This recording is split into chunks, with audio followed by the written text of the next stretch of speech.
نحمده ونصلي ونسلم على رسوله الكريم أما بعد فأعوذ بالله من الشيطان الرجيم بسم الله الرحمن الرحيم وباءوا بغضب من الله ذلك بأنهم كانوا يكفرون بآيات الله ويقتلون النبيين بغير الحق ذلك بما عصوا وكانوا يعتدون صدق الله مولانا العظیم. سامعین کرام، سورہ بقرہ کی آیت نمبر 61 کا ایک حصہ تلاوت کرنے کا شرف حاصل ہوا. فرمایا وباءوا بغضب من اللہ، یہ اللہ کا غضب لے کے واپس آئے، لوٹے. ذالک بانہم کانوا یکفرون بآیات اللہ، یہ اس لیے کہ یہ اللہ کی آیتوں کا انکار کرتے تھے. وَيَقْتُلُونَ النَّبِيِّينَ بِغَيْرِ الْحَقِّ، نبیوں کو ناحق قتل کرتے تھے. ذَلِكَ بِمَا عَصَوْا، یہ نافرمانی کرتے تھے، عصیان کرتے تھے. وَكَانُوا يَعْتَدُونَ، اور حد سے نکل گئے تھے. وَبَاءُوا بِغَضَبٍ مِّنَ اللَّهِ، اللہ فرماتے یہ غضب کے ساتھ واپس آئے. غضب آگے اللہ نے وجہ بیان فرمائی. فرمایا ذَلِكَ بِأَنَّهُمْ كَفَرُوا بِآيَاتِ اللَّهِ، ان پر یہ ذلت مسلط کس لیے کی گئی، ان پر یہ مسکنت مسلط کیوں کی گئی؟ اس لیے کہ یکفرون بآیات اللہ، انہوں نے اللہ کی آیات کا انکار کیا تھا. اللہ کی آیات کا انکار اتنا بڑا جرم ہے. اس سے پہلے یہ شیطان نے انکار کیا تو اللہ نے فرمایا ان علیک لعنتی الی یوم الدین. پھر کفار کو نے جہاں انکار کیا اللہ نے فرمایا اولئک علیہم لعنت اللہ والملائکۃ والناس اجمعین.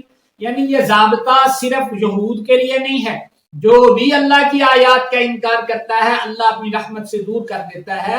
یہود نے اگلے کام جو آگے آنے والے ہیں آیت میں ہے اس حصے میں، ان کام وہ کیے جو کسی اور قوم نے نہیں کیے، تو اس کی وجہ سے اللہ پاک نے پھر ان کو سزا دی. وہ کیا تھا؟ وَيَقْتُلُونَ النَّبِيِّينَ بِغَيْرِ الْحَقِّ، انہوں نے انبیاء علیہ السلام کو قتل کیا ناحق. روایات میں آتا ہے 300 انبیاء ایک دن میں انہوں نے شہید کیے. یرمیہ، شعیہ، زکریا، یحییٰ علیہ السلام جیسے انبیاء انہوں نے شہید کیے. ایک روایت میں موجود ہے کہ حضرت امام فرابغوی رحمۃ اللہ تعالی علیہ نے لکھا ہے یہ کہیں کسی بستی میں، مختلف بستیوں میں 43 انبیاء موجود تھے. 43. تو یہ بستیوں والے نے کہا یہ لوگ ہمیں روز تنگ کرتے ہیں، دین کی بات کرتے ہیں، تو کیوں نہ اکٹھ کیا. تو سب انبیاء اور ان کے ساتھی ملا کے 170 بنتے تھے. ان کے صحابہ اور انبیاء کو یہ دن کے پہلے حصے میں 11 بجے تک سب کو شہید کر دیا، اور اس کے بعد اپنی منڈیاں، اپنی تجارت اور اپنا کاروبار کھول لیا، اور ان کو پرواہ بھی نہیں ہوئی کہ ہم نے کتنا بڑا جرم کیا ہے. اب اعتراض یہ ہے کہ نبی کا قتل تو ہمیشہ ہی ناحق ہے، یہ تو ہو ہی نہیں سکتا کہ حق نبی کے ساتھ نہ ہو. تو پھر یہ علماء نے جواب دیا ہے کہ یہ ایسا قتل تھا کہ یہ لوگ خود بھی جانتے تھے کہ ہم غلط کر رہے ہیں. باقی جرم کر کے تو وہ سمجھتے تھے ہم ہلے کے ساتھ کر رہے ہیں، یہ جرم کرنے والے جانتے تھے کہ ہم ناحق کر رہے ہیں. یہ مراد ہے ذالک بغیر الحق سے. حضرت یحییٰ علیہ السلام کو شہید کیا کہ وقت کا بادشاہ اپنی بھانجی سے شادی کرنا چاہتا تھا جو خوبصورت تھی، اور بھی بہت نکاح کیے ہوئے تھے، بانیاں موجود تھی. یحییٰ علیہ السلام نے جا کے کہا یہ حرام ہے، ہر شریعت میں حرام ہے. تو ان کے مصاحبوں نے انہیں کہا کہ دیکھو وہ حضرت آدم علیہ السلام کے زمانے میں تو بہن بھائی کا نکاح ہو سکتا تھا، یہ تو بھانجی ہے، اس کے ساتھ بھی نکاح ہو سکتا ہے. تو وقت کے بادشاہ نے یحییٰ علیہ السلام سے کہا بادشاہی تیری یا میری؟ تو یحییٰ علیہ السلام نے کہا بظاہر بادشاہی تیری، لیکن اللہ کا حکم نافذ کرنا یہ میری ذمہ داری ہے، میں اپنی تبلیغ کروں گا. تو اس جرم میں یحییٰ علیہ السلام کو شہید کر دیا. تو آگے فرمایا یہ آیات نازل کرنے کا مقصد علماء نے لکھا ہے کہ اس سے پچھلے رکوع میں اللہ نے فرمایا وَآمَنُوا بِمَا أَنزَلْتُ، اے یہود تمہارے بڑوں نے یہ کام کیا اور ان پر یہ ذلت مسلط کی گئی، اب تم ایمان لے آؤ ورنہ وہی ذلت وہی حکم تمہارے لیے ہے. ذَلِكَ بِمَا عَصَوْا.